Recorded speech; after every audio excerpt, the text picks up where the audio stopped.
महाराष्ट्र के तीसरे चरण में पवार परिवार की परीक्षा, अजीत पवार का तय होगा भविष्य। लोकसभा चुनाव के तीसरे चरण में सभी की निगाहें बारामती सीट पर टिकी हुई हैं, क्योंकि यहां पर मुकाबला पवार बनाम पवार के बीच ही है। इस सीट पर सुप्रिया सुले के सामने इस बार अजीत पवार की पत्नी सुनेत्रा पवार चुनाव लड़ रही हैं।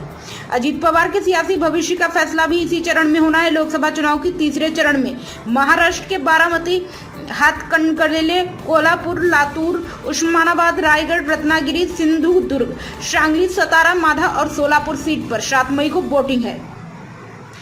एनडीए खेमे से तीसरे चरण की 11 में से 6 सीट पर बीजेपी प्रत्याशी मैदान में है। बीजेपी की सहयोगी अजीत पवार के नेतृत्व वाली एनसीपी की तीनों सीटों पर उम्मीदवार हैं और 2 सीट पर एकनाथ शिंदे की शिवसेना किस्मत आजमा रही है। वहीं इंडिया गठबंधन की तरफ से देखें तो तीसरे चरण में कांग्रेस के उम्मीदवार 3 सीटों पर हैं और उसकी सहयोगी उद्धव ठाकरे की शिवसेना 4 सीट पर चुनावी मैदान में है। इसके अलावा शरद पवार की एनसीपी के 4 उम्मीदवारों की किस्मत दांव पर लगी है। शरद पवार और अजीत पवार खेमे के बीच आमने सामने की लड़ाई बारामती लोकसभा सीट पर है। 2019 में एनडीए ने एक तरफा जीत दर्ज की थी, लेकिन इस बार के सियासी समीकरण बदले हुए हैं। ऐसे में देखना है कि किसका पलड़ा भारी रहता है।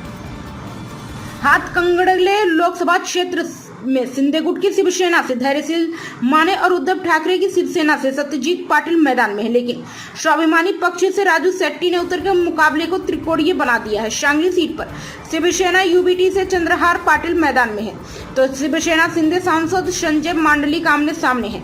कांग्रेस नेता विशाल पाटिल के बगावत कर निर्दलीय मैदान में उतरने से त्रिकोणीय फाइट है। ऐसे में देखना है कि तीसरे चरण में महाराष्ट्र में किसका दांव कामयाब रहता है।